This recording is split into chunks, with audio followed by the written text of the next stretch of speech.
నమస్తే, welcome to మన Telugu TV special story.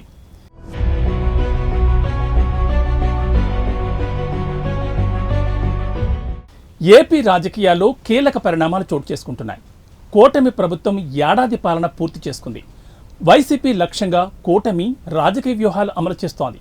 అటు జగన్ సైతం టీడీపీని టార్గెట్ చేస్తూ తన రాజకీయ కార్యాచరణకు పదును పెడుతున్నారు.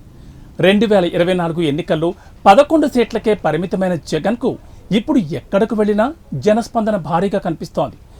ఏడాది కాలంలో కనిపిస్తున్న ఈ మార్పు రాజకీయంగా సంచలనంగా మారుతోంది. అసలు జగన్ క్రేజ్ పెంచుతోంది ఎవరు, ఎందుకు ఇంత జనస్పందన అనేది కీలకంగా మారింది.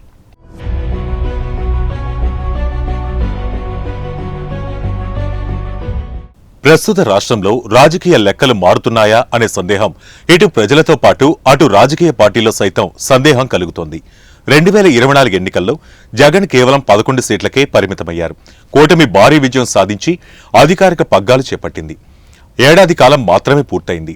జగన్కు వచ్చిన ఓటమితో ఇప్పట్లో వైసీపీ కోలుకోదనే చర్చ జరిగింది. పలువురు కీలక నేతలు పార్టీ వీడారు.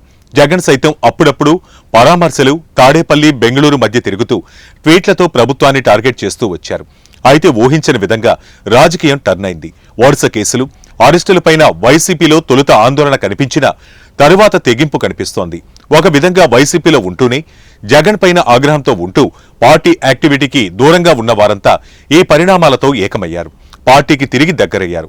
జగన్కు 2024 ఎన్నికల్లో 40% ఓటింగ్ దక్కింది. జగన్ పథకాల కారణంగా ఆ మాత్రం ఓటింగ్ దక్కిందనే విశ్లేషణలున్నాయి. దీంతో తమ పథకాలు అమలు చేయడం ద్వారా జగన్ ఓటు బ్యాంకును తమ వైపు తిప్పుకోవాలని కూటమి నేతలు వ్యూహరచన చేశారు. ఏడాది కాలంలో వైసీపీ ఈ పథకాల అమలు విషయంలోనే కూటమిని టార్గెట్ చేస్తుంది. తాజాగా తల్లికి వందనం పథకం అమలు చేసింది.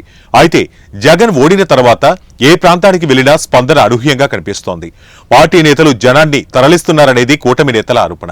అయితే తరలివచ్చిన జనం, తరలించిన జనానికి తేడా స్పష్టంగా ఉందని, అది జగన్ పర్యటనలో కనిపిస్తుంది అనేది మరో విశ్లేషణ. ఇదే సమయంలో జగన్కు 2014 ఎన్నికల నాటి నుంచి 40% ఓటు బ్యాంకు ఉందని, 2019లో పెరిగి 2024లో తగ్గిన 40% వచ్చిందని గుర్తు చేస్తున్నారు. క్రేజ్ పెంచుతోందెవరు? జగన్ ఓడినా టీడీపీ పెద్దలు, టీడీపీ మద్దతు మీడియా ప్రతి సందర్భంలోనూ టార్గెట్ చేస్తూ కొనసాగిస్తున్న వ్యతిరేక ప్రచారం మాజీ సీఎం పైన సానుభూతి పెంచుతోందనే అభిప్రాయం రాజకీయ విశ్లేషకుల్లో కనిపిస్తోంది. జగన్ పర్యటనలపైన శాంతి భద్రతల కోణంలో పోలీసులు ఆంక్షలు విధించిన జగన్ అభిమానులు దీనిని రాజకీయ కోణంలోనే ఆలోచన చేశారు. జగన్ టూర్ సక్సెస్ చేసి తమకు సత్తా చాటాలని భావించినట్లు స్పష్టంగా కనిపిస్తోంది. గుంటూరు, పల్నాడు జిల్లాల్లో జగన్కు ఒక్క సీటు దక్కలేదు. అయినా జగన్ పర్యటనకు భారీగా స్పందన కనిపించింది. ఇక కొత్తగా జగన్ కమ్మవారిని ఎందుకు టార్గెట్ చేస్తున్నారంటూ ప్రశ్నించడం ఆసక్తికరంగా మారింది. జగన్ సైతం ఇక చేసింగ్ మొదలు పెట్టారని ఆ పార్టీ నేతలు చెబుతున్నారు. దీంతో రానున్న రోజుల్లో కూటమి వర్సెస్ జగన్ రాజకీయ గేమ్ మరింత ఆసక్తికరంగా మారటం ఖాయంగా కనిపిస్తుంది.